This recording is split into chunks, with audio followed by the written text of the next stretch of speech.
HLGU is gearing up for homecoming and family weekend, plus an incredible story you don't want to miss about one woman who dreamed of running Hannibal's toughest 5K race.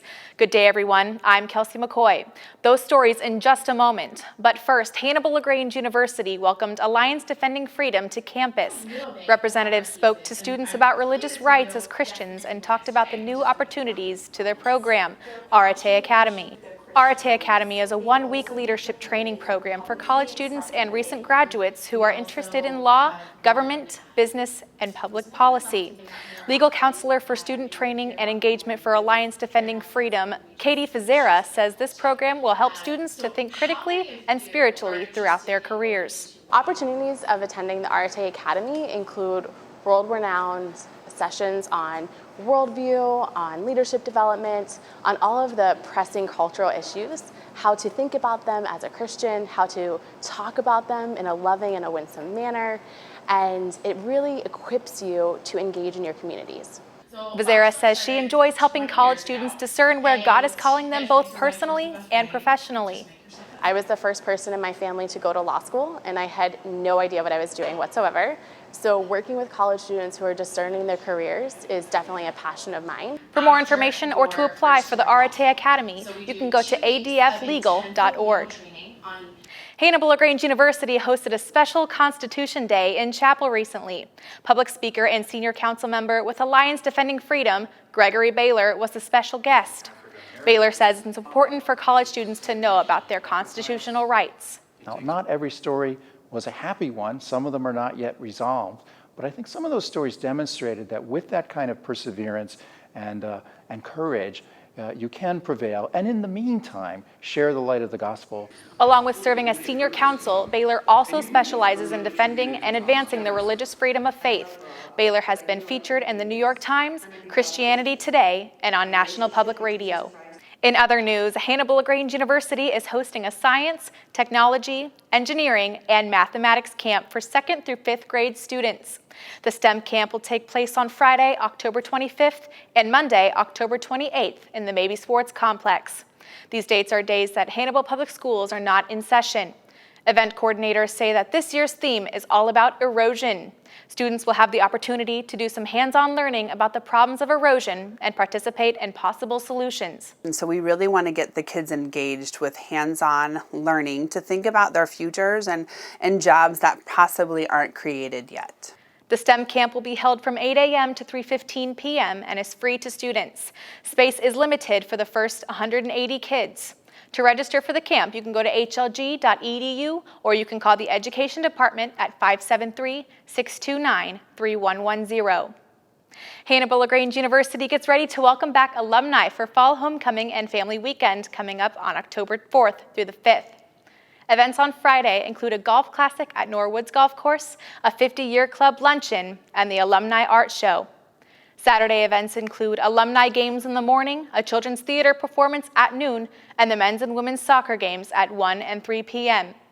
On Saturday night, a homecoming banquet will be held in the Mabee Sports Complex.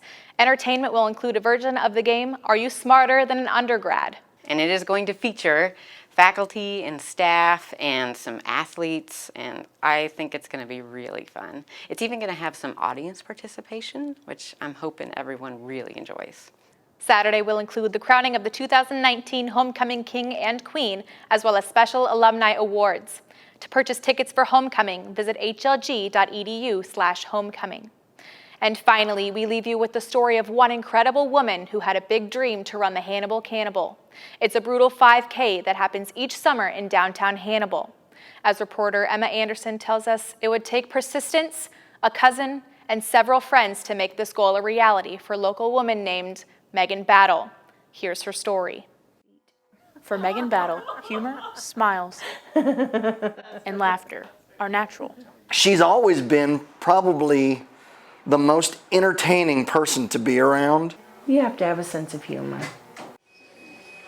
But in 2016, Megan was diagnosed with a medical condition that was no laughing matter. It's called Guillain-Barré syndrome. It's a rare nerve disease that took both of her feet. The effects vary. The treatment is extensive. Some people recover from it and you never know they had it. Other people have They're paralyzed from the neck down. And then there's some like me who I'm in a wheelchair. Every day has its own challenges, but with those challenges, Megan says she finds determination. She's very hard-headed and stubborn. That's Megan's cousin, Nathan Munger. He's seen firsthand how Megan's stubborn personality has motivated her to do some incredible things. And so I've always known as soon as she gets something in her mind, she's going to do it. And one of the things that was on Megan's mind recently was a dream that included running in the Hannibal Cannibal. It's an intense 5K race that starts in downtown Hannibal. It includes this massive hill that we are standing on, Lover's Leap, and it finishes right back in the downtown area. I put on, there, about that we were going to do the Hannibal Cannibal again.